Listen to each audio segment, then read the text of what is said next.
வணக்கம் பிள்ளைகளே! இன்றைய உலகம் வேகமாக ஓடிக்கொண்டிருக்கிறது. சாலையில் மனிதன் விரைந்து செல்லும் போக்கு, வாழ்க்கையே ஓட்டப் பந்தயம் என்று எண்ணுகிறது. ஆனால் உண்மை என்னவெனில், வாழ்க்கை ஓட்டம் அல்ல. இறைவன் அருளிய புனித யாத்திரை. எந்தப் பயணத்தையும் தொடங்குவதற்கு முன் விநாயகரை வணங்குங்கள். வீட்டில் உள்ள பெற்றோர்கள் அல்லது மூத்தோர்களின் ஆசீர்வாதம் பெற்றுக்கொள்ளுங்கள். அந்த பிரார்த்தனை, அந்த ஆசீர்வாதம் உங்களை பாதுகாப்பாக வழிநடத்தும் கவசம். ஆனால் நினைவில் கொள்க, விதிகளை மீறினால் ஆசீர்வாதமும் பலனின்றி போகும். சாலையில் ஒழுக்கம் தர்மமே.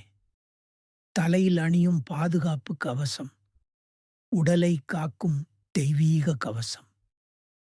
இடுப்பில் அணியும் பாதுகாப்பு பட்டை. நம்மை அரணாக்கும் ருத்ராட்சம். போக்குவரத்து சுட்டி விளக்கை மதிப்பது. பிரபஞ்சத்தில் ஒழுங்கை காக்கும் சாஸ்திரம் போல பாதுகாப்பாக ஓட்டுவது அவசியம். ஏனெனில் சாலையில் உள்ள ஒவ்வொரு உயிரும் இறைவனின் அருளிய உயிர். மதுவில் மயங்கி ஓட்ட வேண்டாம். கையடக்க கருவியில் பேசவோ செய்தி அனுப்பவோ வேண்டாம். ஒருவரின் உயிரை பறிக்க நேரிடலாம். அந்த உயிர் குடும்பத்தின் அன்னம் தரும் தலைவராக இருக்கலாம்.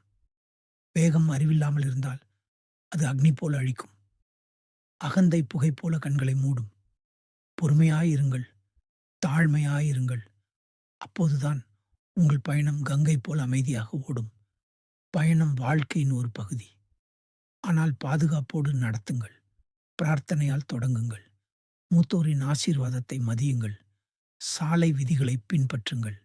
சுற்றியுள்ள உயிர்களில் இறைவனை உணருங்கள். இது பாதுகாப்பு மட்டுமல்ல, இது சாதனை. இறைவன் உங்களின் ஒவ்வொரு பயணத்தையும் தன் அருளால் வழிநடத்தட்டும். நீங்கள் எங்கு சென்றாலும் பாதுகாப்போடு சென்று பாதுகாப்போடு திரும்புங்கள். நிதானமாகவும் கவனமாகவும் ஓட்டுவது உங்களின் உயிரையும் உங்களுடன் பயணிக்கும் அன்பினரின் உயிரையும் சாலையில் செல்லும் பிறரின் உயிரையும் காக்கும். விதிகளை மீறி பின்வருந்துவதில் பயனில்லை. அந்த நேரத்தில் அது மிகவும் தாமதமாகிவிடும். ஆகையால் பணிவுடன் நடந்து ஒழுக்கத்தோடு ஓட்டுங்கள்.